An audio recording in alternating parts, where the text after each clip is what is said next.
Como nós dissemos no início da missa, nós estamos começando hoje o tempo do Advento.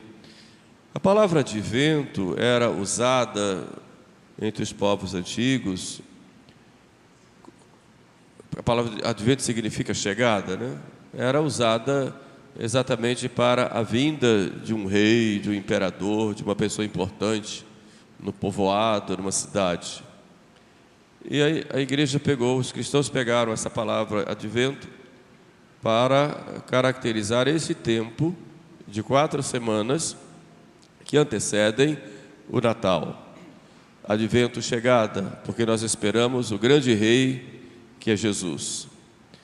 Um rei que veio há mais de 2000 anos atrás, veio a Belém, na sua pobreza, na sua simplicidade, que ficou aqui 33 anos, que pregou, que perdoou, fez milagres, foi crucificado, morreu, ressuscitou e subiu ao céu.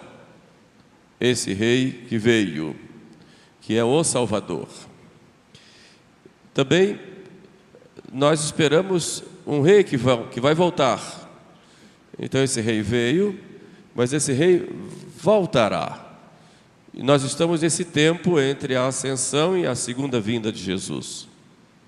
Ele virá não mais como veio a Belém, na sua simplicidade, na sua pobreza de uma gruta, mas ele virá com todo o poder e majestade, conforme nós acabamos de ouvir no Evangelho. Ele virá, reunirá a todos para o julgamento final. Então é um rei que virá. Mas é um rei também que vem, e que vem a cada dia. De modo que o Advento é tempo de pensarmos em Jesus e nos prepararmos para este rei, para o encontro com esse rei. Este rei que veio, este rei que virá e este rei que vem e que está no meio de nós. Então, sobre esses 3 pontos, gostaria de refletir com vocês, e nessa reflexão nós tomarmos alguma atitude diante delas. Meditemos um pouco no rei que veio. Quem é Jesus? Jesus é o Filho de Deus. Nós sabemos que Deus é uno na essência e trino nas pessoas. Ele é Filho. Mas esse Filho, ele assumiu a natureza humana, ele se encarnou. E se encarnou para a nossa salvação. Então, quem é Jesus? No início do mundo, quando houve o pecado, o primeiro pecado de Adão e Eva, Deus já promete mandar um rei vitorioso, ou promete enviar alguém que vai vencer a serpente. E Deus diz então para a serpente: porém inimizades entre ti e a mulher, entre a tua descendência e a dela, e ela te esmagará a cabeça, e tu procurarás armar ciladas ao seu calcanhar. Isto está lá no Gênesis, capítulo 3, versículo 15. Então, logo depois do pecado, Deus promete mandar uma mulher, e cuja descendência da mulher, vai, com a mulher, esmagar a cabeça do demônio. Vai vencer o pecado, que foi um engano de Eva e Adão, vai vencer a morte, que é salário do pecado, e vai vencer o demônio, que é o homicida, o mentiroso desde o princípio. E na plenitude dos tempos, Deus então envia o Salvador. Anuncia a Maria, e diz a Maria: tu darás à luz um filho, conceberás em teu ventre e darás à luz um filho. Ele será grande, será chamado Filho do Altíssimo, e o Senhor Deus lhe dará o trono de Davi, seu pai, e reinará eternamente na casa de Jacó, e o seu reino não terá fim. E esse filho de Maria é filho do Altíssimo e é filho de Davi. Maria é descendente de Davi.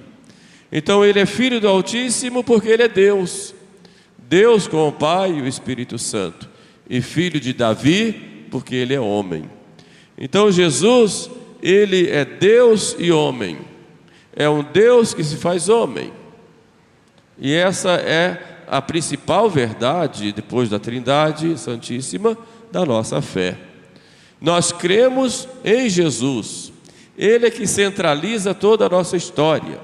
E por que Ele se faz homem? Para nos salvar. Então nós temos o Salvador, que é um Deus feito homem. Então este que veio, Salvador que veio, é Deus humanado. E nós devemos, diante desta verdade, expressarmos a nossa fé. Eu creio. Nós estamos comemorando este ano do jubileu 1700 anos do Concílio de Nicéia.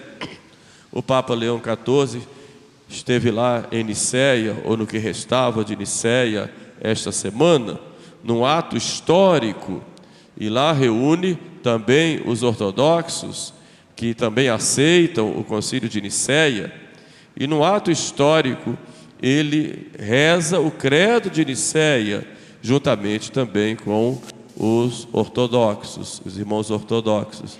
É porque temos aí a mesma fé de Nicéia. E, infelizmente, a mídia católica não está falando muito disso, pelo menos deveria falar mais, porque é um ato histórico e que tem um simbolismo muito grande. É a profissão pública do sucessor de Pedro, do vigário de Cristo, da fé da igreja, na divindade e na humanidade de Jesus. Mostra assim para o mundo inteiro que Jesus não é um filósofo, como muitos pregam, que Jesus não é um revolucionário que vem pregar uma revolução material, como grupos marxistas infiltrados na igreja falam. Não é um espírito que se reencarnou nele e de uma grande evolução, como falam os espíritas. Não é um personagem da história que pregou, que falou, que reuniu e que depois foi traído e morreu e tudo se passou. Não é um profeta apenas, como dizem os muçulmanos. Ele é Deus feito homem. E esta profissão de fé que o Papa faz nos confirma daquilo que nós cremos. Jesus é o nosso Salvador, é o Filho de Deus que para a nossa salvação desceu dos céus e se encarnou. E isso é extremamente importante, mas de tanto nós ouvirmos, isso passa assim como que despercebido, e neste mundo tão relativista, em que se consideram todos os caminhos como se fossem bons, como se todas as religiões fossem caminhos que levassem a Deus, o Papa proclama: não, é em Jesus. Ele é o único Salvador, Filho que se faz homem, morre numa cruz, e como Deus e homem, Ele nos traz a salvação. A sua morte na cruz foi o preço do nosso pecado, e Ele nos resgata exatamente com os seus merecimentos, porque é Deus, mas com a sua dor, porque é homem. E ali nós temos a pessoa divina que se entrega e morre por nós na cruz como homem, porque como Deus Ele não poderia sofrer e nem morrer. Portanto, diante desta verdade, nós nos prostramos, nós adoramos, nós glorificamos, agradecemos o amor de Deus, vivemos assim a nossa fé. Então a primeira atitude nossa neste tempo do advento é a fé, é crer. Eu creio, Senhor, nesta grande verdade, que aquele menino de Belém é o meu Deus, é o meu Salvador. É o Deus Salvador que veio, mas Ele virá também, como falei na introdução desta homilia, e Ele virá no último dia. Como será isso? Nós não sabemos. Jesus dá alguns sinais. A Sagrada Escritura apresenta aí alguns sinais para a vinda do Filho do Homem. Fala, por exemplo, da grande apostasia, fala da vinda de dois personagens do Antigo Testamento, Enoque e Elias, fala da conversão dos judeus, fala do evangelho que vai ser pregado no mundo inteiro, fala da vinda do anticristo, ou seja, são sinais que falam que precederão a vinda, a volta de Jesus. Muitos anunciam, falam inclusive datas. Eu me lembro que em 1980, por aquela época, apareceu um homem lá na minha cidade, lá em Campina Grande, chamado Roldão Mangueira. Ele fundou uma seita chamada Borboletas Azuis. Alguns aqui devem lembrar, não é bom falar que lembra, senão vão descobrir a idade. Foi em 80, mas ele pregava para todo mundo que o mundo ia acabar e que a comunidade dele era a comunidade que ia esperar a vinda de Jesus, que era a comunidade que salvava. Então muita gente deixou tudo e entrou lá na comunidade do Roldão Mangueira. Eles andavam com umas vestes grandes, umas túnicas azul, branco com um manto azul, e andavam lá pelas feiras, lá de Campina Grande, comprando as coisas, levando tal, e anunciaram. O Roldão disse que tinha visões, né? E anunciou que o fim do mundo seria no dia 13 de maio de 1980. E nós, evidentemente, não acreditamos, mas muita gente lá em Campina Grande, nos arredores, acreditou e foi para lá, ficar lá na casa que ele montou, né? Depois descobriram lá coisas dele, que não vem aqui ao caso contar. O fato é que era um engano, e assim tantos anunciaram, né? Os testemunhos de Jeová nos anunciaram, e várias seitas anunciaram que viria o fim do mundo, que haveria essa grande transformação, no ano 2000, por exemplo, anunciaram que viria Jesus Cristo. Então, ninguém sabe o dia nem a hora, só sabemos que Ele voltará, e voltará como um rei glorioso, não mais como veio em Belém, na sua simplicidade ou na sua pobreza, sobretudo na sua pobreza, mas na sua humilhação, mas Ele virá na sua glória, a glória do céu. Diz lá, Ele mesmo diz isso, né? Virá com toda a sua majestade como rei para julgar os vivos e os mortos. E ali Ele separará os bons dos maus, como um pastor separa as ovelhas dos cabritos. Haverá a ressurreição, e depois da ressurreição o julgamento, e os bons irão para o céu, os maus serão de corpo e alma precipitados no inferno. Essa é a nossa fé. Então mostra o que essa verdade? Mostra que, apesar dos homens fazerem tantas coisas, se dispersarem, criarem confusões, arrumarem problemas, fazerem disputas, guerras, maldades, apesar das nossas dificuldades, de todos os problemas que nós temos que confiar, porque Ele é o Senhor da história. Esta é a grande lição. Podem tombar para um lado, tombar para o outro, como se dizia antigamente. Ele é o Senhor da história. Ele tem a última palavra. Ele tem o governo de todas as coisas.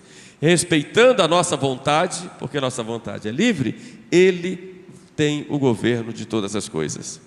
Muitas coisas Ele não quer, mas permite e tira daí um bem maior. Mas Ele tem o governo e julga a todos. Isso nos dá um alento muito grande. Nos leva à virtude da esperança. Meu Deus, a minha vida tem tantos problemas, eu passo por tantas dificuldades, são doenças, problemas financeiros, problemas de relacionamento, problemas da minha família, problemas do mundo. Eu enxergo tantas coisas ruins. Queria um mundo mais tranquilo, mais alegre, mais paz, que pudesse educar as nossas crianças no caminho certo. Mas nós vemos pressão de toda parte, vemos perseguições, condicionamentos sociais, tantas injustiças. Mas o meu Senhor vem, então eu confio nele. Então a vinda de Cristo me enche de esperança, esperança de que vale a pena fazer o bem, vale a pena seguir a nosso Senhor, vale a pena adotar a verdade como regra de vida, vale a pena ser honesto, vale a pena até sofrer na cruz no dia a dia, porque o Senhor vence e eu com Ele também sou vitorioso. Por isso não vamos nos desesperar. Existem dois pecados contra a esperança. O primeiro é o desespero, não tem mais jeito. Quantas vezes acontece conosco isso, né? Eu não tenho mais jeito. Eu caí tantas vezes, já fiz tanta coisa errada, não tenho mais jeito. Isso é falta de esperança. Ou o contrário, está tudo muito bem, está tudo ótimo, né? Então eu vou me salvar, mesmo que digam que eu não mereço. É uma espécie de presunção. Já estou pronto, já estou salvo. A volta de Jesus, que também é a volta para mim, porque eu posso morrer antes do fim do mundo. E vai chegar a hora que Ele vai me chamar, vou me encontrar com Ele, para o julgamento particular. Então isso me dá essa esperança. Vale a pena seguir Jesus. Vale a pena carregar a cruz. Vale a pena servir. Vale a pena. Porque a figura desse mundo passa. E é Ele quem conduz a história. E Ele quem conduz a minha história. Isso é importante. Ele é o Senhor também da minha história. É preciso ver essa experiência que é extraordinária. Nosso Senhor é tão bondoso, que apesar das nossas ingratidões e infidelidades, Ele vai construindo em nós, com o seu amor, né? Vai construindo em nós o que Ele quer. É claro que se eu abandoná-lo, Ele vai me respeitar, vai respeitar a minha vontade. Mas se eu faço qualquer ato de volta para Ele, aquilo reacende em mim um fogo que estava escondido embaixo daquela cinza do meu coração e volta tudo de novo com toda a alegria, com toda a paz, com toda a fidelidade, com toda a força. E muitas vezes a vida nos traz tantos problemas que são como vendavais que sopram aquela cinza para poder ver se acende de novo. E Deus permite isso, porque Ele é o Senhor da nossa vida. E Ele faz tudo concorrer para o bem daqueles que o amam. Mas há uma terceira vinda de Jesus, que é a vinda hoje. A vinda hoje. Hoje Jesus está presente. Quando Ele diz para os apóstolos: eu estou convosco todos os dias, até a consumação dos séculos, Ele está conosco. Está com a sua graça, sempre nos chamando. Está com a igreja, que está sempre nos conduzindo, nos santificando, nos ensinando. Está na sua palavra, mas está sobretudo na Eucaristia, que é o centro da vida cristã, fonte da vida católica. A Eucaristia é fonte, porque é o próprio Jesus. Quem come a minha carne e bebe meu sangue permanece, Ele coloca no tempo presente, permanece em mim e eu nele, e eu o ressuscitarei no último dia. Então, diante desse Jesus que veio, que virá, mas que vem agora, diante dele eu me prostro, adoro, acolho e vivo. Porque Jesus é para eu crer, é para eu esperar, mas é sobretudo para eu viver. E qual é a minha resposta diante dele que vem e que está aqui? É a resposta do amor, a resposta da caridade. Um amor que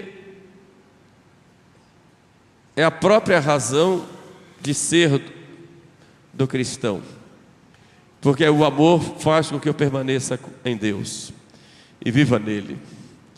Só que esse amor, ou a caridade, melhor dizendo, ela não é algo abstrato. Ela se realiza concretamente, através das minhas atitudes, seja para com Deus, seja para com o próximo. Então, a caridade me leva a olhar em cada pessoa Jesus. Me leva a ver o mundo com um olhar diferente daquilo que eu vi antes. Eu olho o mundo com o olhar do próprio Jesus. não para julgar pessoas ou julgar o mundo, mas para amar as pessoas, não o mundo, mas amar as pessoas, para saber discernir o que é bom e o que é ruim, mas sobretudo para trazer esse amor de Deus e ir a cada um para expressar com gestos concretos e reais esse amor de Deus. Por isso, quando Jesus vier, Ele vai dizer: tive fome e me deste de comer, tive sede e me deste de beber, estive nu e me vestistes. Quer dizer, Ele vai me cobrar exatamente esse amor. Como eu vi as pessoas, como eu tive contato com as pessoas. E notem que Ele fala aí dos pobres, a preferência com os pobres. E a gente muitas vezes entende mal isto. Quando se fala dos pobres, muitas vezes tem um viés ideológico. Não é nesse sentido. Mas o pobre aqui não é apenas aquele que não tem o necessário para viver materialmente. Mas pobre aqui é todo aquele vulnerável, todo aquele sofredor. Muitas vezes tem até muito dinheiro, mas é pobre, porque está vulnerável, está cansado, está amargurado, está desistindo de tudo, está deprimido, está sofrido. Então todo aquele que sofre, todo aquele vulnerável, todo aquele frágil, todo aquele carente, esse é o preferido de Jesus.